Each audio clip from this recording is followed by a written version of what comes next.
Sabine. Good afternoon, everybody. Thanks for joining us today. So, as Sabine said, Anne-Marie and I are going to talk you through this project that was a two-phase study looking at factors impacting older people's access and experience of digitalised public services during the pandemic. Anne-Marie is sharing the slide deck, so I'll do the whole next slide, please, for the first half, and then she'll take over when she presents.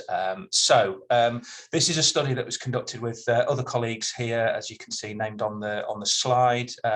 We are all part of the Healthy Ageing Research Group within the Division of Nursing, Midwifery and Social Work. If you want to move on, Anne-Marie, I'll introduce us both. Anne-Marie and I have both been at the university for a number of years now. We're both research fellows in the Healthy Ageing Research Group. Anne-Marie works on the applied research collaboration, the ARC GM in the healthy ageing theme, and I work with the older people and frailty policy research units. So we both have a number of quite broad research interests around older people's health and care, that align with both the policy research unit and the ARC. I think that's probably enough of an intro. The background to this project was we know that for a number of years, probably at least a decade now, there's been a policy shift towards digital services. There are a few examples here of recent policy documents, policy positions that have emphasised this. So the NHS long-term plan has a chapter on digitally enabled care going mainstream. Digital runs through the government's Build Back Better plan from March last year. The local government associations transforming public services talks about using technology and digital tools. So these are just three examples here. And we know, of course, that the impact of the pandemic and subsequent repeated lockdowns have led to in some cases, it looks like a permanent transition to online platforms for various services. But there is a wide digital divide, particularly for older adults. And also particularly within who we might think of as older adults. And we'll come back to this throughout the talk because older adults are not a homogenous group. You can't just lump everybody over 65 into the same group. The digital divide gets wider with age, and particularly those who may be the oldest old. The penultimate point here is around local campaigns and insight during the pandemic. So some members of the Healthy Ageing Research Group teamed up with the Greater Manchester Ageing Hub to support people who were self-isolating during the pandemic. The Keeping Well at Home booklet was a campaign that was distributed across Greater Manchester and the UK. And the key point from the evaluation of this was that the vast majority of respondents to the evaluation survey said that they did find the information useful. Around half of them didn't have access to the internet, and 2/3 agreed that they would not have had access to the information had it not been in paper form. So there is clearly a preference for paper and offline forms of information certainly among some older people. And the work is really aligned with a regional policy level around the Greater Manchester's work on digital inclusion, in particular to understand issues around digital engagement for those who are aged 75 and over. Okay. Thanks, Anne-Marie. So the project is in two phases. The first phase was a rapid review of evidence, which I'm going to talk about. And then I'll hand over to Anne-Marie, who'll talk about the second phase, which was some primary research that we conducted within Greater Manchester. Both of the reports of these phases are now available and they're published on the Greater Manchester ARC website. The link is there at the bottom. So the rapid review was conducted about this time last year and onwards, and it was published in January 2022. It's important to say it wasn't an academic literature review of the type that we might think of a bit of a sort of systematic review. It was much more of a briefing note that was trying to pull together the latest intelligence. to summarise key issues regarding older adults' digital skills, internet use, non-use and disengagement. And then we spotlighted the implications of increased digitalisation in the three key areas of health and care services, financial services and public services. Thanks, Anne-Marie. So when we talk about digital inclusion, it's important to remember that there are a number of different factors that it may comprise. So it's partly about the infrastructure and skills. So that will be things like broadband access, data access, access to devices and skills to use them. But there are also a number of other psychosocial aspects that may influence whether or not somebody is digitally included. So these may be things around the support that they need, the availability of that support, people's confidence to engage digitally and to seek support, and their motivation for wanting to use digital technologies in this way. And some of these are reflected in barriers to inclusion. So this slide here just shows things like people's self-efficacy, their awareness of the benefits and risks of using digital technologies, and then things like their previous experience of using technologies, so in employment, within their family, the extent to which they perceive value and relevance of using digital technologies. So it is partly about access and affordability of equipment, which is important, but there are these whole other different types of barriers that may exist for people. Thanks, Anne-Marie. So in the evidence report, we highlighted the Essential Digital Skills Framework, which is something that the Lloyds Bank publishes. This is a hierarchical framework of digital skills that are deemed to be essential to access the online world, and then beyond essential at the top to sort of doing other things in everyday life. So the foundation level in the middle there consists of 7 basic tasks. So these are things like whether you can connect a device to a Wi-Fi network, open an internet browser, log into accounts, change passwords, those kind of things. And a person is considered to be digitally excluded if they cannot do any of these 7 tasks independently. The higher up the pyramid, there is the life essential digital skills. So there are 29 tasks here that are split across 5 different domains: communication, making transactions, problem solving, handling information, and being safe and legal online. And so to be considered competent at this level, you need to be able to do at least 1 task in each of those 5 domains. So it's estimated that overall there are about 3 million people in the UK who are digitally excluded, and the vast majority of these are older people. It seems to be that around half of over 65s have foundational level skills, compared to just over a quarter of over 75s. And you'll see that those figures don't really change that much as you move up the pyramid. So it looks like as if you've got foundational level skills, there's a pretty good chance that you're going to have the higher level skills. But I would draw attention there to the difference between the age groups. I think that's quite a stark difference between over 65s and then over 75s as to who has those skills. Next slide, thanks, Anne-Marie. And this difference is illustrated again here by these figures are from the ONS that were published in 2020. So this obviously is just before the pandemic. And these figures show change over time from 2013 to 2020 in people who said that they had used the internet in the previous 3 months on the left, and those who on the right there who said that they'd never used the internet. And I think the key point to highlight from this, again, just shows the difference between the age groups and the drop-off that occurs when you move into the older age groups of 75 plus. And I think there's a couple of ways of looking at this simultaneously. I think one is to say that there's definitely been an improvement over that 7-year period. Particularly if you look at the number of over 75s who are saying that they have used the internet in the previous 3 months, it's gone from around 30% to over half. and with those who said that they've never used the internet at all has come down from around 2/3 to just under 40% of over 75s. But I think the other way of looking at this is that, again, it shows the difference between the age groups here, and nearly half of people over 75 have said that they haven't used the internet in the previous 3 months. Next slide, please, Anne-Marie. So we also highlighted some work that Age UK had done looking at analysis of ELSA data. That's the English longitudinal study of ageing. There was a COVID-19 sub-study conducted early in the pandemic in summer 2020. And we may have thought that the pandemic had encouraged non-users to get involved in using the internet, but this doesn't seem to have happened.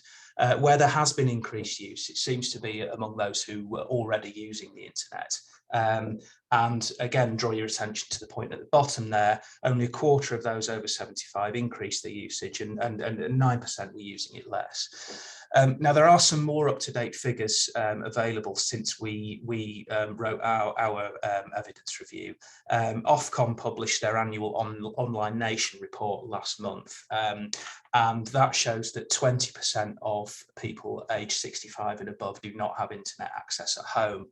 This compares to figures of 2 to 3% for all other age groups. But that Ofcom report doesn't really stratify any further by age group in the older ranges, and actually quite often a lot of their figures report for age 55 plus. So I would question actually quite how useful it is in really trying to understand digital engagement among older people. Next slide, please, Anne-Marie. So we also highlighted the work done by the Good Things Foundation to try and understand people's digital behaviour. They offered a classification of 4 different behaviour groups. So those who are engaged are people who want to go online and feel capable of learning. They may have tried without success in the past, but this has not dented their self-confidence. They're motivated to seek out learning opportunities if they're aware of them and if they feel they're designed to meet their needs. The Disheartened Group are people who want to go online, but they don't feel capable of learning. And they also feel that this is their fault and the problem lies with them. The Transitional Group are people who don't want to go online and may be socially excluded, but they may suddenly have a significant increase in the need for digital technology that arises from a change in personal circumstances. And the final group, I think, are really important to be aware of. So the uninterested group are people who don't want to go online, but they're not socially excluded because of this. They're able to reject the internet. Often this may be worn as a badge of honour. They're able to do this with pride, and they're highly resistant to being persuaded to get online. So there's a need for us when we're thinking about this issue to distinguish between unproblematic non-use of the internet and what might be genuine digital exclusion. Thanks, Anne-Marie. In the report, we highlight work by the Centre for Ageing Better and the Good Things Foundation, again, that's looking at how best to support older adults to get online. And there are some key points here around focusing on the task, not the technology. So in other words, what do you actually want to do? And then how can technology help you do that? Avoiding jargon. Be careful of one-size-fits-all courses. Actually, people may need things that are more tailored to their own needs. There's a role for relationships and mentoring, particularly peer mentoring, and it's also important not to forget lapsed users. So these are people who may have had skills and have been online in the past, but then have also stopped using the internet. So it's important to have support to maintain skills as well as just to gain the skills in the first place. And we also have examples of these approaches in action from local groups within Greater Manchester, which we've highlighted within the report. Thanks, Anne-Marie. So the first key area that we spotlighted in the report is around health and care services. We know that digital exclusion affects access to health and care services and impacts on wider determinants of health. Old age is the strongest indicator of internet access and use, and those from lower socioeconomic groups are less likely to use the internet. On the Older People and Frailty Policy Research Unit, we did a evidence review a couple of years ago now. This was a review of reviews looking at whether digital technology had helped older people access healthcare, and there wasn't really any evidence to show this. So this doesn't actually match up very well with the NHS's Empower the Person roadmap, which focuses on use of digital technologies like the NHS app to enable people to better manage their own health and well-being. And the final point there is drawn from a piece of work that the King's Fund did during the pandemic, looking at GP access. Digitalisation it's a complex area with many nuances. So people in rural areas may suffer from poor broadband connectivity, but actually they may prefer remote consultations because they might cut journey times, for example. So there are nuances here that we need to understand. Thanks, Anne-Marie.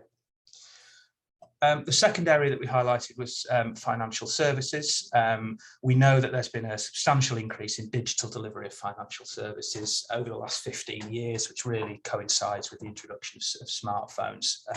You can see there the share of the population using online banking rose from 30% in 2007 to 76% in 2020. This has been mirrored by a decrease in high street presence of banks, well, really since 1990, really. But we know that the vast majority of people over 80 do not use internet banking. The House of Lords Select Committee on Financial Exclusion has been doing some work on this from about the last 7 or 8 years, really. We know that, of course, you will be aware of the increase in contactless payments during COVID. Many places now don't take cash at all, and it's all contactless. The government currently does have a commitment to maintaining access to cash, but it's not just about, it shouldn't just be about presence of cash machines. There's evidence to suggest that a third of people aged 80 and above have never used or prefer not to use cash machines, so there is a need for high street premises still. Thanks, Anne-Marie. So the final area that we spotlighted was on public services. Much of the evidence here around digital exclusion is anecdotal, but it seems that public services offered by local authorities are often some of the least accessible. So there was a piece of work by Age UK in 2018 that was looking at housing benefit and council tax support claims. They adopted a mystery shopper approach where they rang up 100 local councils in England on behalf of a fictitious grandparent who was not online. 41 of those 100 councils said that you could only make claims online. And for those who did offer an offline alternative, quite a few still required forms to be downloaded and printed out. So there's a question there as to how offline it really was. This is likely to have been exacerbated during the pandemic when there's been closure of public libraries, community centres, internet cafes, etc., which means that free access to the internet has become even more limited, which again highlights the risk of digital by default services. The survey by the Good Things Foundation has looked at the issue of I think many people believe that the internet access should be recognised as an essential utility, like electricity or other utilities. And there are calls globally to view internet access and online provision through a social justice lens. But this has got to be carefully balanced against the need to ensure offline access to services is maintained and that we don't end up in a digital by default situation. Thanks, Anne-Marie. So the main messages from the evidence briefing were older adults are more likely to be excluded than digitally excluded than any other group. This is particularly the case with the higher up the age groups that we move. The pandemic does not seem to have led to substantially high numbers of older people getting online. There may be a lack of awareness among older people about the support that's available, but the relationships and peer mentoring are important for helping people engage with support. Around 500,000 people aged 65 and over are lapsed users, and they will require support to maintain their skills, not just develop their skills in the first place. Public services are among the least accessible for people who lack digital skills, but a lot of the evidence here is anecdotal. We really do need to distinguish between unproblematic non-use of the internet and genuine exclusion, and offline alternatives must always be offered. And I think that's my last slide. So I will now hand over to Anne-Marie, who will talk you through the primary research that followed. Thanks, Alex. Okay, so I'm going to take you through phase 2, which was the qualitative work that we undertook with older adults aged 75 plus, and a couple of interviews with some community support officers. Oh. Okay. So we worked with the Aging Hub and their member organisations in terms of recruiting older adults who were online or who may be part of local programmes, and also to recruit older adults who were not digitally engaged. So we undertook 26 interviews in total, 24 with older adults. And I'm just going to focus on the older adults for today. So in terms of who took part, 58% of the respondents were female, and the average age of the respondents was 81 years old. And 23 of the 24 respondents were white. We just had one respondent from a South Asian background. And as you can see there, the localities, the Greater Manchester localities that the respondents lived in.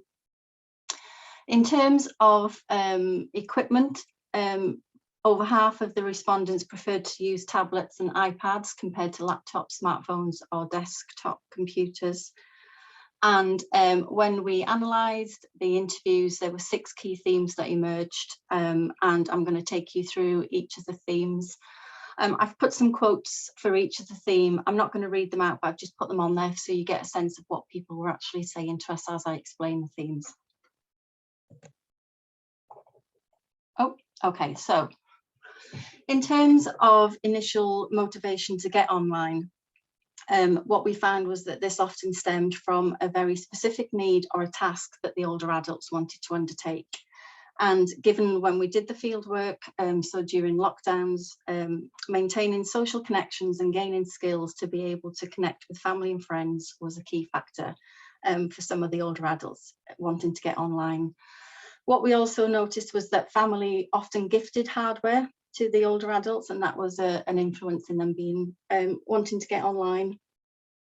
Accessing services during lockdowns, in particular ordering prescriptions and online shopping was also a factor, that initial motivation, that initial spark to get online. So we know from existing research and some of the stuff that Alex has mentioned that older adults, especially the oldest old, tend to be what Ofcom describe as narrow users of the internet. So doing between 1 and 4 tasks online. And this was the case with the respondents that we spoke to who were digitally engaged.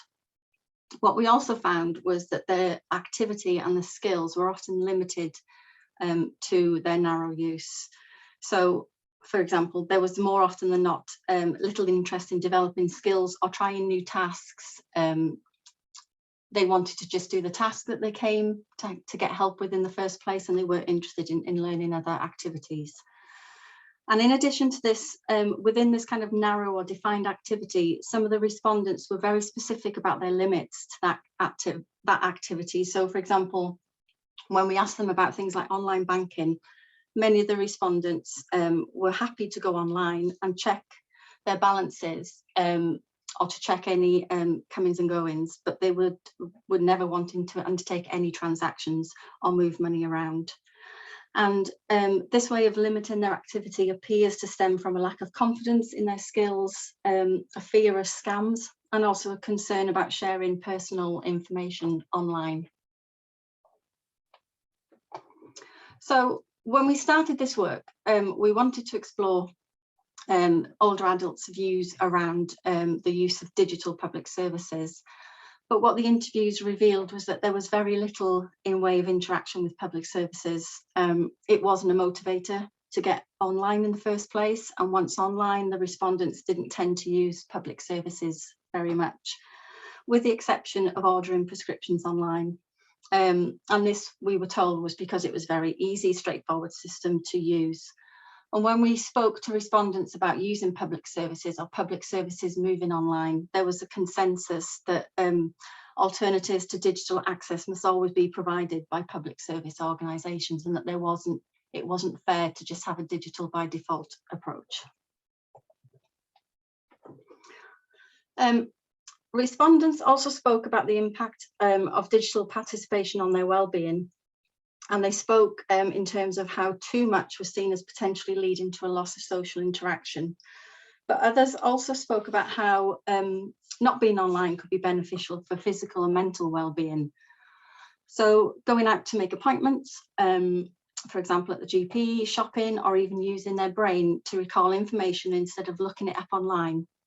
These were all seen as non-digital benefits for some of our respondents. And as Alex mentioned, the pandemic has done little to close the digital divide, especially with respect to skills and confidence for the oldest old. Many of our respondents spoke about their experiences in terms of generational issues and how they felt that they might be the last generation to experience difficulty with digital participation. It wasn't clear if they attributed this to the impact of the pandemic or a more general trend towards digitalisation that's been happening over time.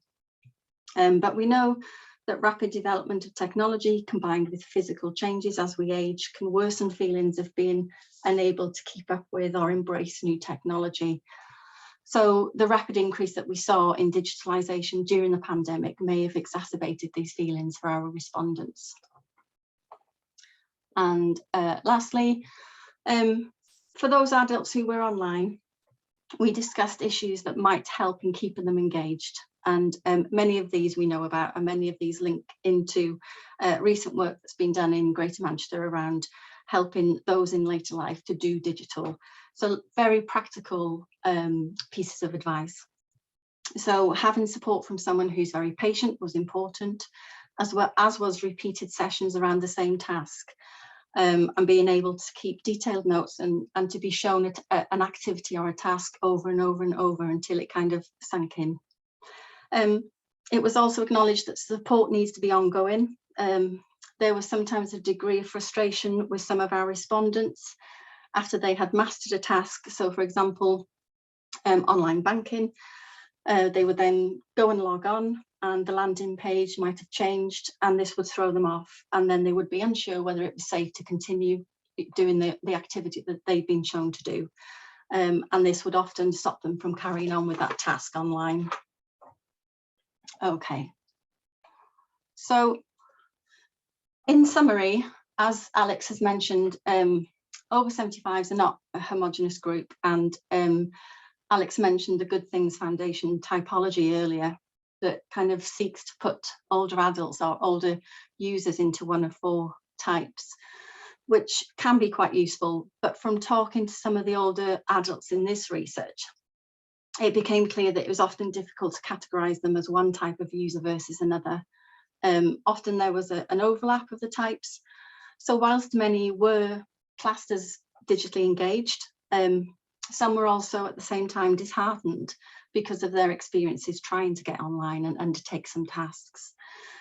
So it was more nuanced understanding of what digital participation meant for some of our respondents. Amongst those that we interviewed, there was a preference towards using tablets, as well as a willingness to order prescriptions online and also to do some online shopping. So some shared learning on aspects of digital technology that have been successful for the over 75s, I think would be beneficial. So what can we learn from the experience of them ordering prescriptions online that we could use to inform the development of other public service digitalisation? And when considering the wider impacts of digital technology transformation, older adults' limited use of online tasks such as banking and concerns over data protection were amplified by a lack of confidence and skills.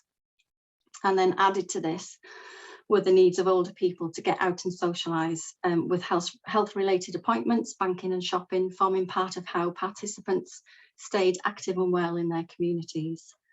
So virtual platforms provide a very limited view of a person and then their circumstances, and only digital appointments on a regular basis might miss key changes in an older person, such as weight loss or signs of elder abuse.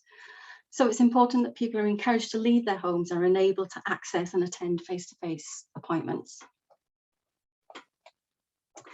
And just to address some of the digital health points that we've raised, there's often a lack of awareness among older adults of the support that may be available to them. And this support should concentrate on helping people do the things that they want to do via technology rather than focusing on the technology itself. giving them a tablet and telling them to kind of get on with it. And as Alex said, the relationships, particularly peer mentoring, they're important for helping people engage with support. There's also the issue of lapsed users. Alex noted earlier that more than 500,000 older adults are what are called lapsed users. So as well as providing support to older people to gain digital skills, there needs to be some investment in services that enable people to maintain their skills. This would be very beneficial. And public services are among the least accessible for people who lack digital skills. So policymakers and practitioners need to distinguish between unproblematic non-use of the internet, genuine digital exclusion. And although this study was small in terms of numbers, there was 24 older adults that we spoke to, it does have value in that it focuses on older adults who are the oldest old, who are aged 75 plus, who are often missing from the research, or as Alex mentioned, the older adults are tended to be kind of grouped together as over 55. And as we've hopefully shown, there are issues that maybe are more specific to the oldest old.